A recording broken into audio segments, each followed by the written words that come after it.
and welcome to another Giant Slayer TFT How to Play video. Today our analyst will be diving into how to play Enlightened in patch 10.22. This comp is doing extremely well right now as quite a few of the traits and champions were buffed in 10.22. We're here to dive into why this build is doing well and break down the core items, champions, and traits. In addition to that, we'll take a look at each stage of the game and how you can go about playing this build. With all that said, let's dive on in. But before we begin, please don't forget to click the links in our description. Give your support to everyone who helped make this video happen. We host many TFT tournaments with plenty of exciting content to come, so be sure to also follow our Giant Slayer TFT social media pages. Alright, let's get back to the video, and before we dive into the build itself, let's talk about why Enlightened is a top tier comp. First off, let's address the elephant in the room, which is Morgana. Morgana received an unintended buff to her damage in the 10.22 patch, and that's definitely skewed the strength of Enlightened focus comps. But even if her damage wasn't buffed, it's likely this build would still be doing well.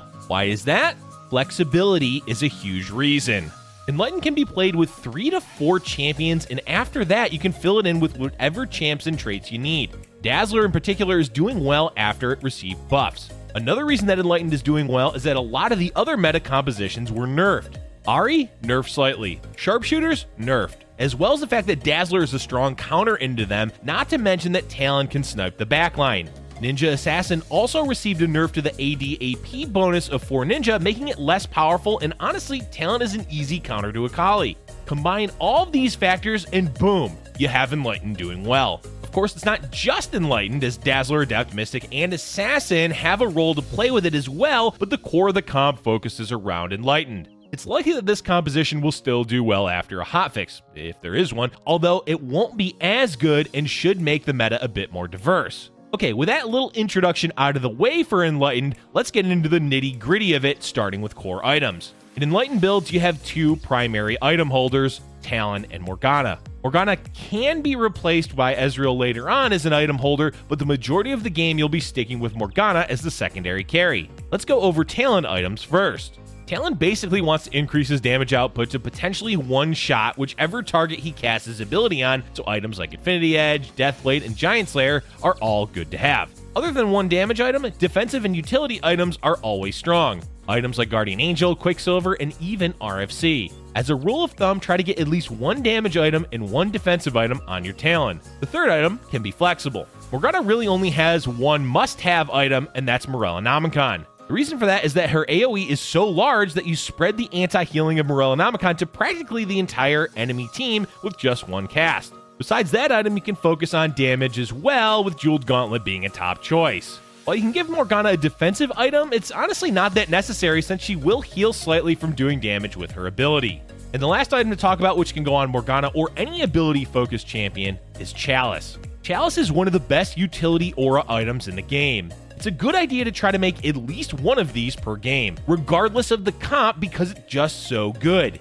Other than those items, you can toss in a few frontline defensive items to stall out the fight. Shroud can be strong, as well as ZZ Rot or Sunfire Cape. Bramble Vest is an all-around strong defensive item in the current meta, as there's a lot of emphasis on items like Infinity Edge and Jeweled Gauntlet. One last thing to consider for items is the beginning component on the opening carousel. Rod is of a high priority for Morellonomicon and Jeweled Gauntlet, but Glove is a decent choice as well for Infinity Edge, Jeweled Gauntlet, and Quicksilver. Tear can also work well since it builds into Chalice. That's it for items. Let's move on and talk about the core champions and traits for Enlightened. For starters, the obvious trait you want to focus on is Enlightened. This will be the main backbone of the composition, as the other champions and traits are quite flexible. We'll talk about chosen traits a bit later, so for now, the 4 champions you'll basically want every single game for Enlightened are Talon, Morgana, Janna, and Aurelia. Keep in mind that this build is heavily contested, meaning you won't always be able to 2-star Talon or Morgana. Whichever you do 2-star, try to focus on them as the primary carry. As for the other 2 Enlightened, they are mainly useful due to their traits, as Janna lets you play Mystic and Aurelia provides Adept. So after those 4 champions, what should you add? Lux and Shen are the most common, as they provide Adept, Dazzler, Divine, and Mystic. After that, you can toss in an Assassin like Pyke for your Talon, and to finish off the build, you can either go with a tank like Sejuani or Yone for 3 Adept. Thus, the core 8 champions for a basic Enlightened comp are Talon, Morgana, Janna, Aurelia, Shen, Lux, Pyke, and Yone.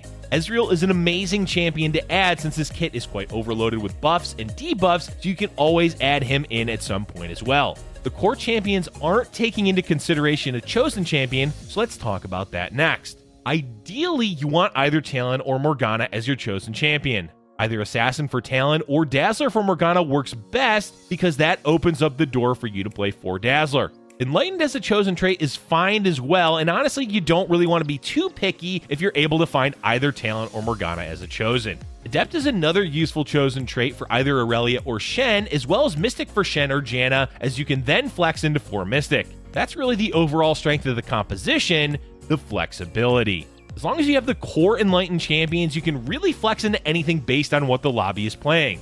Lots of focus on attack damage comps? Focus on Dazzler and Adept. Lots of magic damage? Go for Mystic instead. Need CC? Pick up Sejuani and later Yone. Practically anything is playable if you're willing to adapt your build to what others are playing. Let's now move on to the various stages of the game, beginning with the early game. Overall, the early game is entirely about keeping your health high and trying to win streak. To do so, you want to pick up whatever pairs of champions you can to try to 2-star your units. In addition to that, whatever early chosen you're given, you can use that to hopefully build around and win streak with. Ideally, early chosen champions are Yasuo with Duelist, Elise with either Keeper or Cultist, and Twisted Fate with Mage or Cultist. There's plenty of other strong chosen champions and traits to choose from, so be willing to play what the game gives you and build around it. Another key part of trying to win rounds is leveling, so aim for level 4 by 2-2 and level 5 by 2-5. Of course, you can delay level 5 until Krugs, but generally only do that if you're lose streaking. Leveling is important not only for pushing your board's advantage, but also to potentially hit a 4-cost champion, which are incredibly important in the current meta. While you can begin to pick up the pieces of your mid-game composition early on in the game, you really don't need to. The only champions you should always buy are 4-cost units like Talon or Morgana, otherwise just play your strongest board.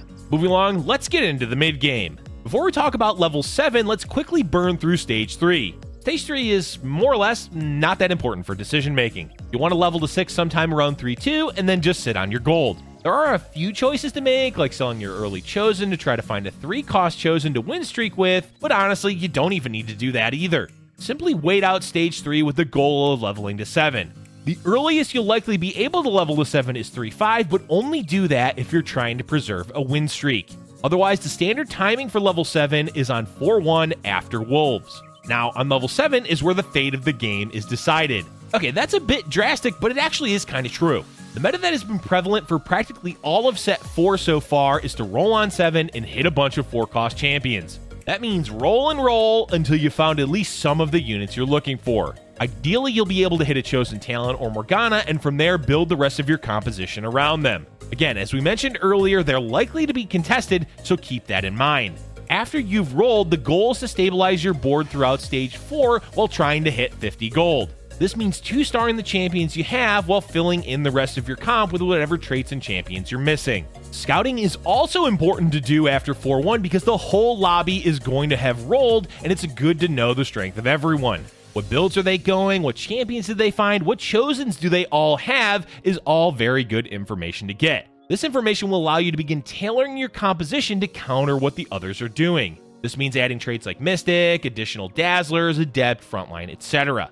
As you progress through the rest of Stage 4, the goal is now to continue to upgrade the champions you need, but also aim to level to 8. And since level 8 is next, it's a good time to transition into the late game. Level 8 should be sometime between round 5-1 and 5-6. Basically, as long as you're getting to level 8 before Dragon, you'll be in an okay spot. That said, there are games where you were too low health on the end of stage 4 to level safely to 8, and if that's the case, just keep rolling and get as strong as you can and aim to top 4. Once you've leveled to 8, you'll be able to complete your current composition and decide whether you're strong enough to save for level 9 or keep rolling to stabilize. Most games, level 9 won't be obtainable simply due to the amount of gold it costs. In those games, save your gold until you're losing too much health and then roll. The aim when rolling at level 8 is to find 5-cost champions like Ezreal, Zillion, or Yone and hopefully 2-star them. Otherwise, your main goal is to hit 3-star champions, preferably your main carries, Talon and Morgana. This may be difficult to do, so be sure to scout and see how contested they are.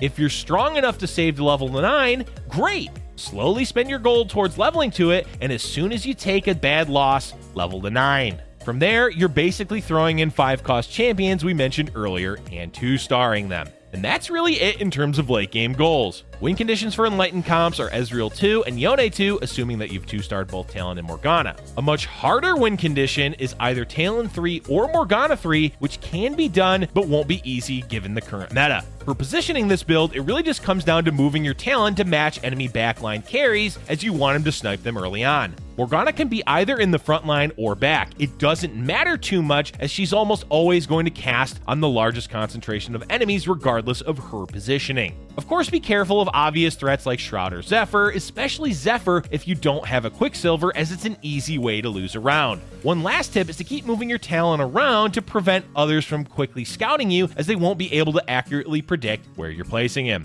And that's all for today's video, folks. While Enlightened compositions are doing well, it's mainly off of an unintended buff to Morgana, so the meta should settle down if she gets hotfixed. Don't worry though, if Morgana is hotfixed, this build will still remain viable, so learning it now is still beneficial. Let us know in the comment section below if you've been enjoying Enlightened or not. Also, let us know if there's any other builds that you want us to cover in future How to Play videos. Thank you for watching, and if you're enjoying our content, be sure to hit the like button and subscribe for future Giant Slayer TFT videos.